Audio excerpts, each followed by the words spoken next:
Okay, so in this video we're going to be talking about the importance of your mixdown and your master when releasing music. Now this for some of you might seem a really obvious thing to say.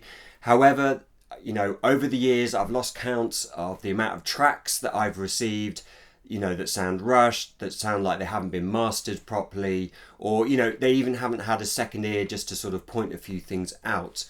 Now the reason this is so important is that you're working in a very competitive industry, and first impressions are really important. So ultimately, why take the risk? You get that ear, and then the mixdown and the master lets you down and they move on to the next artist. If you think about it in terms of an interview, you don't turn up to an interview with a crumpled shirt, a mismatching suit, your tie all skew-whiff, and your teeth not brushed. You might even be the best candidate in the room, but because you've walked in looking unprepared, chances are you won't get that job. So we're going to look at three things in this video. We're going to look at, as I've sort of suggested, first impressions. We're going to look at the idea of undermining your hard work. And then the final section, we're going to look at unconscious decision making. Okay, so undermining your hard work. As we've alluded to in previous videos, there's about 60,000 tracks released every single day on Spotify, so you can only imagine how much music curators, DJs and managers are receiving every day. And you spent all that time in the studio perfecting that top line, getting the bass and the groove and the drums all working nicely. You've got the track how you want it, and then you do the mix down. You don't get a second pair of ears on it. You don't try it in lots of different environments on different speakers, and then you self-master, but your mastering skills, they're not quite there, but you don't want to spend the money when really you could spend maybe 70 to 80 pounds, or I guess $100, and get a really good master. Now the problem with this is basically what you're doing is you're undermining all that hard work in the studio. You send your music out, and that first impression, or that first impression that you're trying to present, is not as good as it could be. Remember that example I gave in the intro of turning up to a job with a crumpled suit and your teeth not brushed. So moving on to the second point, which is first impressions. As human beings, we are naturally judgmental, rightly or wrongly, and first impressions are a big thing. And the thing about a first impression is that in a world that is so chaotic and hectic with so much going on and is being bombarded constantly by information and whatever it might be, the music industry is no different, and we have to be selective. We have to go, I can deal with that, I can't deal with that. So the first impression is so important. So, you get the ear of that curator, they listen to your music, the mixdown and the mastering is poor, they've got another 100 tracks to listen to, they forget you and they remember someone else in the pile.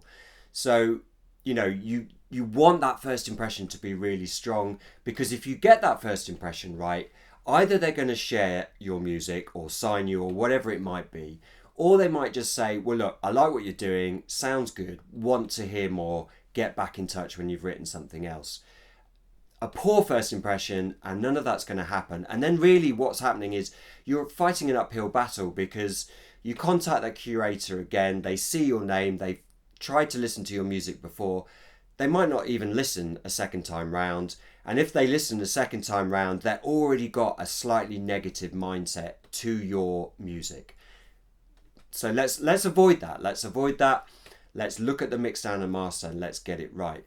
So this moves on to my sort of final point, which is unconscious decision making. Okay, so what is unconscious decision making? Well, as human beings, we're unconsciously making decisions all the time, and this is particularly because there's so much information that is kind of coming at us that we can't simply give everything the time of day and really focus on it. So therefore we make very quick decisions without even knowing we're doing it. And a good way to think about this is that quite often, if you're sending your music to someone, they're probably working on something else as they work through a pile of music. And therefore, let's say you're a pop artist, you're sending it to someone who has a bit of a pop ear, but your track is a bit flat and it doesn't have the sparkle that it needs. You might have written the greatest song ever, but the person is busy doing something else. The ear is not picking up on the things that they are sort of expecting, and they skip your track. Same could be this. The same could be argued for an underground track. The ear that you've sent it to, they want to hear like the kick cutting through the mix or a really good low end, And again, they're busy, they're not fully listening to your track, but it's not giving the sonic information that they expect, and they skip. And unless you're sending your music to a really open-minded, forward-thinking individual, or you happen to be one of a generation type artist, let's say Daft Punk or Billie Eilish, you're going to get skipped. You need to remember, your chances are you're in a genre that is very competitive, and there's lots of similar artists like you in there. So unless your mix is hitting those points sonically, harmonically, you could get unconsciously deselected. So in summary, don't underestimate the importance of your mixdown and your mastering. Get a second pair of ears on that mixdown. Make sure you're playing it on lots of different speakers, because people will listen to your music in many different ways. And whilst it could sound great on your studio speakers, it could sound terrible on a Bluetooth speaker. So make sure you're testing on different speakers.